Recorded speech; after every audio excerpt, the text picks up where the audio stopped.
Subiksha TV நேயர்களுக்கு உங்கள் ஜோதிடர் ஜெயமஸ் சந்திரமௌலியின் அன்பான வணக்கங்களும் வாழ்த்துக்களும். இந்த பதிவு கடகலக்ன அன்பர்களுக்கு மார்ச் மாத பலன்களாக வருகிறது. இப்ப கடகத்துக்கு பொறுத்த வரைக்கும் அட்டமச்சனி அப்படின்ட்டு சொல்லி நம்ம நிறைய பதிவுகள் பார்த்துட்டோம். அதுக்கு எப்பதான் தீர்வு அப்படின்ற ஒரு மனநிலை இருந்துகிட்டே இருக்கும். ஆனா எல்லா கடகலக்கணம் அப்படி அன்பர்களுக்கும் அந்த 8ல் இருக்கிற சனி அப்படின்றது எல்லாருக்குமே வீழ்ச்சியை கொடுத்துறாரு.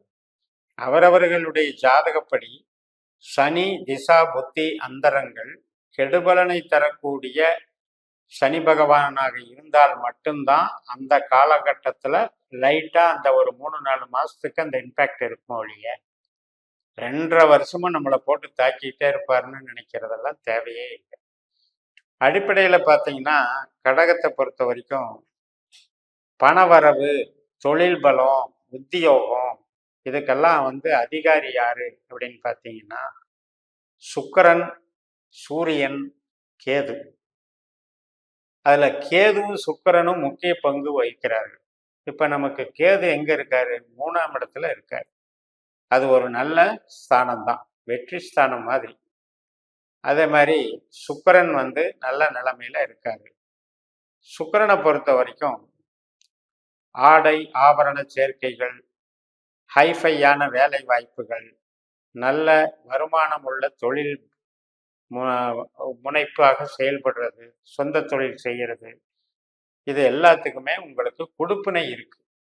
கடகலக்னத்துக்கு அப்பேற்பட்ட கொடுப்பினை இருக்கு. அதனால இந்த அட்டமச்சனிங்கிறது நாம் எப்படி மீன் பண்ணிக்கணும் அப்படின்னா ஹார்டு ஒர்க்கு, கடின உழைப்பு அப்படின்னு தான் எடுத்துக்கணும். ஒழிய அதை எல்லாருக்குமே கஷ்டப்படுத்துறதும் இல்லை, நஷ்டப்படுத்துறதும் இல்லை. ஏனென்றால் நம்மளுடைய லக்னத்துல தானுங்க பூசம் நட்சத்திரம் இருக்கிறது.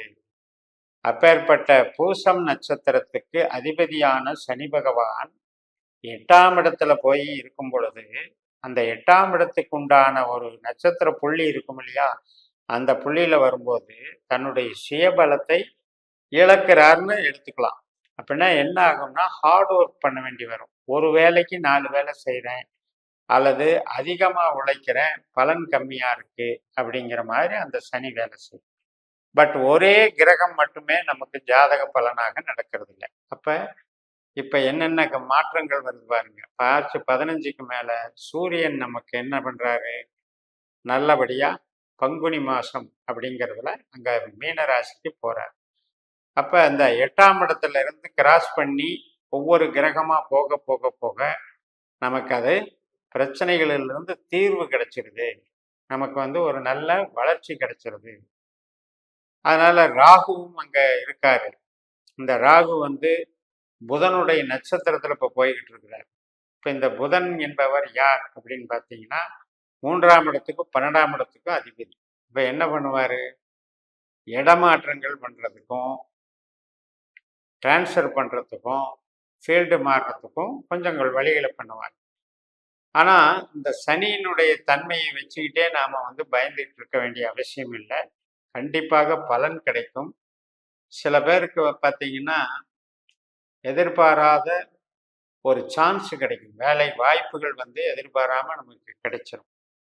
இப்போ கடகத்தை பொறுத்த வரைக்கும் நம்மளுடைய பேச்சு, அந்த பேச்சினுடைய தன்மைகள், அதனால கொஞ்சம் எச்சரிக்கையாக பார்த்துக்கணும். சூரியனும் சனியும் கிரக யுத்தம் பண்றாங்க.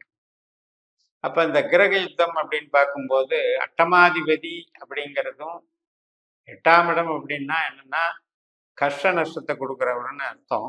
அதே நேரத்துல 2ஆம் இடம் என்பது என்னன்னா பொன்பொருள் யோகத்தை கொடுக்கறதுன்னு அர்த்தம். இந்த 2 பேரும் யுத்தம் பண்ணும்போது, சேர்க்கை பண்ணும்போது, அதுவும் பகை கிரகங்களாக இருக்கும்போது ஒரு அவஸ்தைகளை கொடுக்கத்தான் செய்யும். ஆனால் அதே நேரத்தில் நீங்கள் அதை உழைப்புக்காக கன்வெர்ட் பண்ணிக்கணும். இப்போ பணம் போட்டு பணம் பண்ணுறது, ஒரு யூகத்தின் பேரில் வியாபாரம் பண்ணுறேன்னு சொல்லிட்டு இந்த வாரம் போட்டு அடுத்த வாரம் எடுக்கணும், அந்த மாதிரியான பிஸ்னஸுக்கெல்லாம் போகாமல் கூலி வாங்குற மாதிரியான தொழில். நான் இந்த விஷயத்தை பண்ணித்தர்றேன், அதுக்கு எனக்கு இவ்வளவு சார்ஜ் ஃபீஸு வாங்கிக்கிறேன் அப்படின்னு சொல்லி நீங்கள் திட்டமிட்டு ஒரு கான்ட்ராக்டாகவோ அல்லது ஒரு சார்ஜஸை ஃபிக்ஸ் பண்ணிட்டோ தொழில் செய்கிறவங்களுக்கு இந்த காலகட்டம் நன்றாகத்தான் இருக்கும். ஏன்னா தனஸ்தானத்துக்கு பார்வைகள் வந்து நன்றாக இருக்கு. இந்த 3 புதன் கிரகம் எல்லாமே வந்து பார்வைகள் வந்து 2ஆம் இடத்துக்கு பலமாக இருக்கு. அதனால நிச்சயமாக நன்மைகள் நடக்கும். பொருளாதார உழைப்பு வந்து உழைப்பின் மூலமாக பொருளாதார உயர்வு கிடைக்கும். அதை வந்து நீங்க பயன்படுத்திக்கலாம். கடகம்னாலே எப்பவுமே ஒரு சாஃப்ட் நேச்சர். அதே மாதிரி யாரு கூடயும் இணங்கி போகிறதுக்கு தயாராக இருப்போம். ஆனாலும் அதே நேரத்தில் அட்மினிஸ்ட்ரேஷன் பவர் இருக்கும். ஏன்னா நம்மளுடைய சிம்பலே என்ன அப்படின்னா நண்டு. அப்போ அந்த எந்த நேரத்தில் எப்படி பழகி எப்படி காரியங்களை சாமர்த்தியமாக சாதித்து கொள்வது என்கின்ற அந்த தந்திரம் இருக்கும். அட்மினிஸ்ட்ரேஷன் கெப்பாசிட்டி இருக்கும். அந்த வகையில் பார்க்கும் பொழுது இந்த கிரக நிலைகள் நமக்கு வந்து பணம் போட்டு பணம் பண்ணுறது, யோக வியாபாரம் பண்ணுறது, இது மாதிரி விஷயத்துக்கு போகாமல் இருக்கவங்களுக்கெல்லாம் நன்றாக இருக்கும். ஒரு பிரச்சனையும் வராது. வளர்ச்சிகள் வந்து சிறப்பாக இருக்கும். இளைய சகோதரம் ஒரு டாக்குமெண்டேஷன் பண்ணுறது, ஒரு ஒப்பந்தம் பண்ணிக்கிறது, கிரயம் பண்ணுறது, விக்கிரயம் பண்ணுறது, இதெல்லாமே நல்லா இருக்கும். இப்போ ஒரு வெளிநாடு சம்மந்தப்பட்ட ஒரு டாக்குமெண்டேஷன், விசா, இது ப்ராசஸ்கெல்லாம் நல்லா இருக்கும். அதே நேரத்தில் இப்போ வீடு கட்டுறது, வாகனம் வாங்கிறது, சொந்தமாக ஒரு வீட்டுக்கு தேவையான ஆல்ட்ரேஷன் பண்ணுறேன் அப்படின்னா அதெல்லாம் தாராளமாக நடக்கும். நல்லபடியாக நடக்கும். குழந்தைகளினுடைய கல்வி பலம் உயரும், வளர்ச்சிகள் பெருகும். அதில் வந்து நல்ல அமைப்புகள் இருக்கு. வேலை வாய்ப்புகளில் பார்த்தீங்கன்னா ஒர்க்லோடு அதிகமாக இருக்கும். வேலை கொஞ்சம் ஷிஃப்ட் ஒர்க்கெல்லாம் பார்க்குறவங்க அதிக கூடுதல் நேரம் ஒர்க் பண்ண வேண்டியது. பட் அதனால் வந்து நமக்கு ஆதாயம் தான், ஒன்றும் பாதிப்பு இல்லை.